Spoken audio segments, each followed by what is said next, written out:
由于咱们工作室来了一位新朋友，需要搭配一台新的主机。我相信有不少哥们儿和我一样，在5070、5070 Ti 以及5080之间纠结，所以这期视频咱们只先把这3张显卡全部买回来，给兄弟们来一个4K 状态下的横屏对比，看看哪张显卡会更加适合你。视频开始前，先简单过一下咱们工作室这台新主机的配置。首先 CPU 采用的目前游戏性能最强的980叉 3D， 主板采用微星家的 B850 刀锋，14+2+1的供电，扩展接口也很丰富，满血版的 WiFi 7，主要是颜值我很喜欢。内存采用红旗掠夺者影锋6000C28， 海力士 M 带颗粒 24×2 48G， 固态则是掠夺者 PCL 5.0， 红旗皮质不必多言啊。电源我选择了行家的850瓦全模组重火力，一线电源带个5080还是很轻松的。水冷这边我选的是创客星系的展域 SE360， 目前市面上曲面 OLED 屏水冷就创客星系和 ROG 的龙王4颜值是最高的，但是 ROG 比这个要贵1K， 所以创客星系还是非常 yes。 风扇是6把劲刃积木 F3， 加上2把酷领白色 AF127， 机箱采用爱国者的新赞成平显版，9.16英寸的屏幕加上 R15一体成型的曲面玻璃，是我最近看到的颜值超高的一款白色大机箱。显卡方面，我们这边是直接整来了3块影驰胜任系列显卡，这3张卡全系采用双环扇叶、金属背板以及10+3项供电。虽然影驰胜任系列只是入门款显卡，但出厂 OC 这些也是一个没少，散热器性能也十分出色，哪怕是功耗最高的5080，在满载烤机的状态下，温度也只有69度，此时的风扇转速只有60%，如果你不怕吵的话，那这张显卡的温度甚至还可以更低。而落实到理论性能测试上，在反映 D-X12 性能的 3D Mark TimeSpy 和 TimeSpy Extreme 项目中，得益于3张卡的出厂超频，他们均跑出了高出数据库平均分数的好成绩。其中5070 Ti 相比起5070有接近25%的性能提升，5080对比5070 Ti 则是有接近20%的性能提升。在 Steel Nomad 和 Steel Nomad Lite 项目中，情况也是大致类似，只能说老黄的刀法精准。而在反映光追性能的 Port Real 测试中，70 Ti 相比起5070有着36%的明显领先，而5080和5070 Ti 的性能差距则是缩减到了15%，这也符合他们在光追单元数量上展现出来的差距。看完理论性能，我们接下来看看3张显卡在实际游戏中的表现。在策划喜欢上桥的搜打车游戏三角洲行动中，大力水手选择了质量档，画面测试了全低、超高和极致3档画质。可以看到，哪怕是性能最弱的5070，在质量档 DLSS 的情况下，也可以跑满160帧 4K 显示比。当然，如果你更在意那1% low 帧的表现，那一步到位5080还是更好的选择，或者是可以开启更高档位的大力水手，一样可以获得不错的性能表现。而在超高和极致画质中，超高画质并没有带来太大的帧数损失，反而是在极致画质下，只有5080可以畅玩160帧。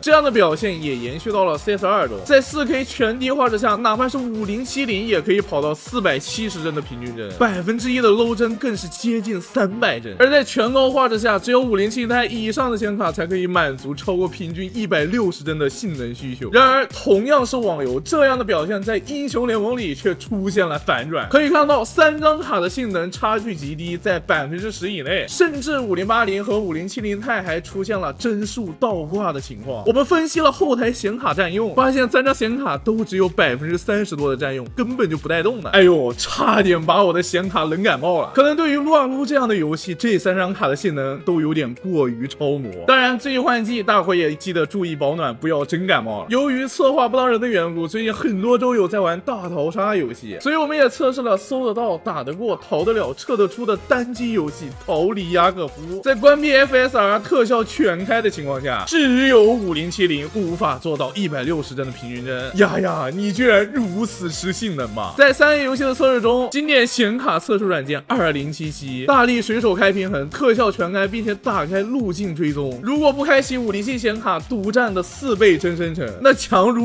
5080也无法做到60帧的及格线。哪怕开启了4倍帧生成，也只有5080可以满足你的高刷体验。当然，如果你不追求光追体验，那3款显卡都可以在不开启帧生成的情况下达到60帧的基准合格线。只有5070在关闭大力水手的情况下无法满足60帧的性能需求。在压力更大的黑猴上，情况也有些类似。选择50%大力水手打开帧生成选项，影视级画质，哪怕我们关闭了光追，3张卡也无法满足160帧的需需求。而在开启光追以后，更是没有一张卡可以达到3位数的帧数，强如5080也依旧无法让黑猴大人尽兴。而在优化极好的赛车游戏《地平线》中，哪怕是极端画质，3张卡都可以跑出足够满意的帧数。即便关闭了大力水手，5080也能够达到160帧以上。可以说，看完了以上的理论和游戏测试，如果你不追求极致画质，愿意稍微降低画质选项或者打开真生成，那哪怕是5070也能够成为一张4K 畅玩卡。12G 显存并没有说出现不够用的情况，我们在测试过程中全程没有遇到过爆显存的事情发生。而如果你更在意这4G 大显存，那5070 Ti 也就已经非常够用了。在很多游戏中，5070 Ti 无法满足的性能需求，5080也依旧难以招架。那么好的，我是杰斯，如果你对什么有所帮助的话，请帮我点赞、收藏、关注，拜托了，真对我非常重要。咱们下期视频不见不散，拜拜。